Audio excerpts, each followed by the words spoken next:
Bonjour à tous, on se retrouve pour une nouvelle position avec le trait ici pour les noirs. On reconnaît dans cette position à nouveau une position avec les fous couleurs opposées en présence des dames sur l'échiquier. Ce sont souvent des positions d'attaque vraiment, hein, des positions où la protection du roi est extrêmement importante. Hein, évidemment, le fou adverse ne peut pas contrer l'autre fou puisqu'ils sont de couleurs opposées, donc ce qui fait la différence. C'est son au noir de jouer. C'est au noir de jouer, donc heureusement pour eux, parce qu'ils ont quand même leur dame attaquée, en prise. Au niveau matériel, ils ont quand même un gros retard matériel, hein, puisqu'il y a 6 pions pour les blancs contre seulement 3 pour les noirs, donc ça fait 3 pions de retard, mais comme ce sont des footballeurs opposés avec les dames, encore une fois, la protection du roi, toujours extrêmement importante. Est-ce que le roi blanc est moins bien placé, moins bien protégé que le roi noir? Bon, il y a une colonne ouverte, mais il n'y a personne dessus, il n'y a pas de tour, donc pour l'instant, pas de trop de soucis à ce niveau-là.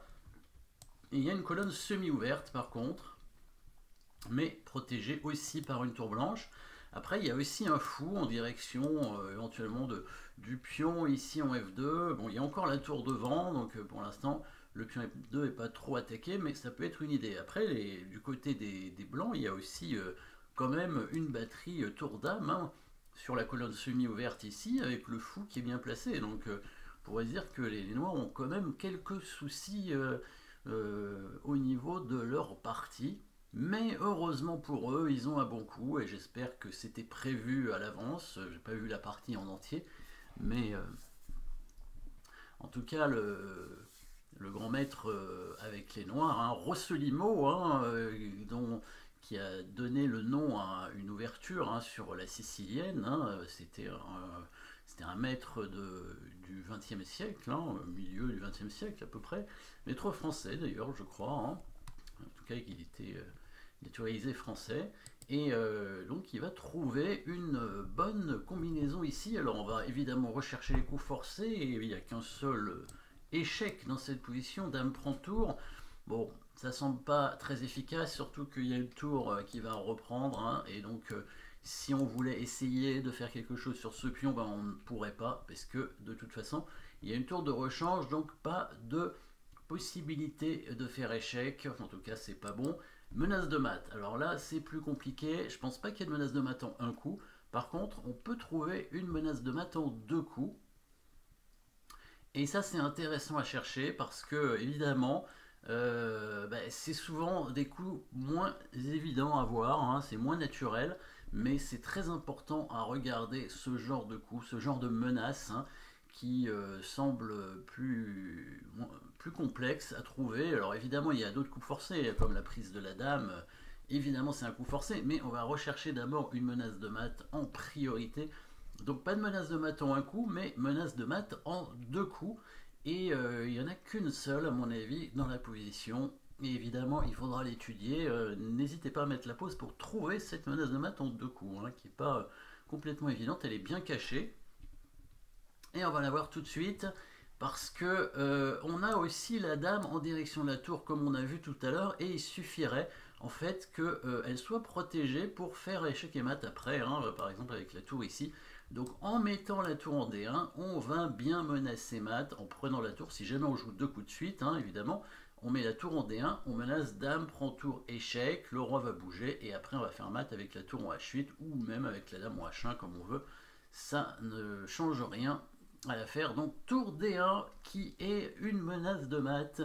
Alors on va voir si les blancs peuvent parer le mat, déjà. Alors évidemment, ils pourraient prendre la tour de deux façons.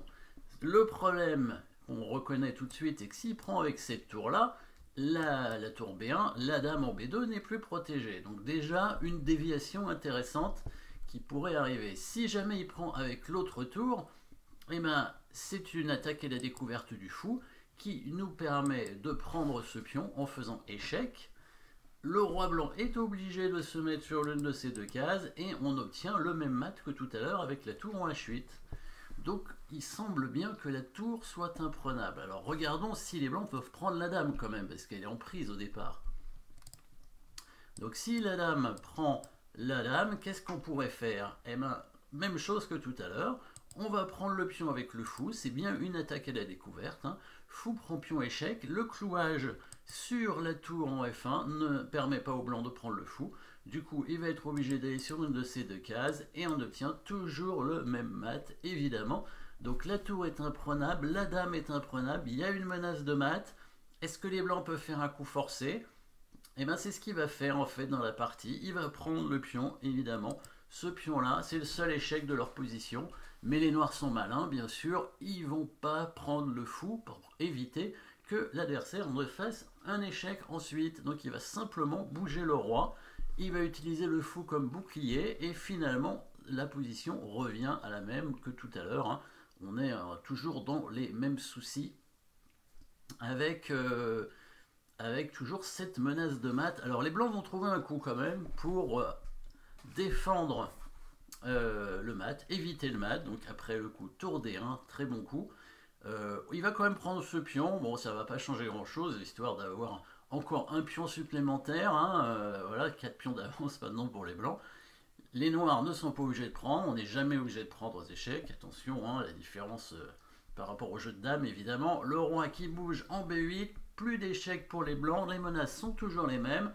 On menace toujours le mat ici avec la dame qui prend la tour, avec le fou qui prend le pion aussi, évidemment. Donc, comment paraît cette menace? Vous pouvez essayer de chercher le coup qui permet de parer la menace, mais ça ne va pas permettre de sauver les blancs malgré tout. Mais en tout cas, c'est un bon coup qui permet à la fois d'empêcher la dame de prendre la tour et de protéger le pion. Voilà, il avance le pion de 2 cases, ce qui lui permet en fait de protéger le pion avec la dame. Ce qui fait quand il prend avec le fou maintenant sur échec, on peut prendre avec la dame. Et ensuite, c'est plus mat en tout cas. Hein. Et puis la dame noire est encore en prise. Hein. Donc peut-être des possibilités encore pour les blancs par la suite. Malgré tout, ce serait possible à mon avis de prendre le pion avec le fou. Parce que après dame prend fou, si on va récupérer la dame avec la tour, les blancs ne peuvent pas prendre la tour, sinon ce serait mat en 2 coups, avec la tour qui prendra un F1. Mais à ce moment-là, peut-être les blancs pourraient prendre la tour en D1, avec la tour F1 ou l'autre. Et ils auraient quand même, qu'est-ce qu'ils auraient? Ils auraient tour, fou et 3 pions contre dame. Hein. Donc ça va encore, c'est encore tout à fait jouable pour les blancs. Hein. Donc ici, on va trouver un coup précis avec les noirs qui va permettre aux noirs de gagner plus rapidement. Donc ici, c'est si le fou prend le pion, hein, on a dit. La dame prend le fou. Voilà, la tour peut prendre la dame. Donc la dame noire est imprenable parce que sinon on prend la tour avec la tour F2 bien sûr. Hein, pour pouvoir mater ensuite en H1. Mais les blancs vont prendre une tour. Alors le mieux c'est prendre la tour D1 quand même. Et peut-être avec la tour F1 pour conserver quand même la tour B1 en attaque et surtout en défense sur ce fou ici. Et là ce serait quand même plus compliqué pour les noirs étant donné que ils n'ont pas de matériel en plus, hein, parce qu'ils ont une dame, mais l'adversaire a quand même tour, fou et 3 pions hein, en échange. Donc ça fait quand même à peu près pareil, hein, même c'est un peu mieux pour les blancs. Hein. Et les blancs ont une menace sur la dame et une menace après de découverte du fou, donc c'est encore complexe. Donc on va être précis évidemment avec les noirs. La précision, hein, c'est toujours très important évidemment. Et on va jouer une menace de mat à nouveau. Donc il y a encore un échec, on peut prendre la tour en F1. C'est une possibilité, on reprendra avec le roi et après on pourrait prendre le pion F2. C'est possible mais ça ne fonctionne pas. Hein. Si on fait ça, il prend avec le roi pour ne pas perdre sa dame. Et si on prend ici, il prend avec la dame. Et alors on va gagner une pièce quand même parce qu'on pourrait prendre la tour. Parce que si on prend le pion, il va couvrir avec sa dame, donc c'est pas bon. Mais par contre, on pourrait prendre la tour et ensuite récupérer le fou et on aura quand même une pièce d'avance. Hein. Échec, il va être obligé de couvrir avec sa dame. Là, on va échanger les dames et on peut prendre le fou. On a une pièce d'avance, mais pour 3 pions malgré tout. Hein. Même si les pions blancs, ils sont aucun des liés, donc il semblerait que la position devrait être gagnante quand même pour les noirs, hein, puisque Avec le fou, on va réussir à bloquer les pions. Le pion passé des blancs, on va pouvoir le prendre avec le roi. Oui, la position devrait être gagnante. On peut imaginer cette manœuvre de fou ici. Simplement, voilà, pour se positionner ici, à la fin de protéger les deux pions. Pendant ce temps, le roi va aller chercher ce pion en A5 et la finale devrait être gagnante. Il va trouver quelque chose de beaucoup plus fort puisque vous pouvez chercher dans cette position avec les noirs, on va menacer mat à nouveau et il va prendre le pion avec la tour, donc menace de mat en deux coups à nouveau avec la prise de la tour en F1 avec le mat derrière en H1, donc tour F2 pour F1 évidemment, double échec même, puisqu'il y aurait une attaque à la découverte du fou. Les blancs ne peuvent pas prendre la dame, donc à cause de cette menace. Bon, c'est ce qu'il a fait quand même, il a fait ça, les noirs ont fait ça, évidemment, il s'est fait mater. Qu'est-ce qu'il pourrait faire d'autre? Donc la tour F2 ne peut pas être prise par la tour. Si elle est prise par la dame, on va simplement prendre la dame avec le fou, échec. Il reprend le fou avec le roi, et puis là, on peut prendre sa tour ici, tranquillement. Et on a une dame contre un fou, là, c'est largement gagnant. Voilà, il n'y a pas grand-chose d'autre à faire ici avec les blancs.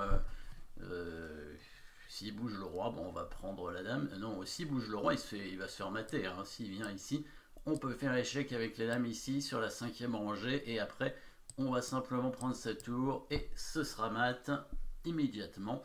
Voilà, je pense pas qu'il y ait de défense supplémentaire.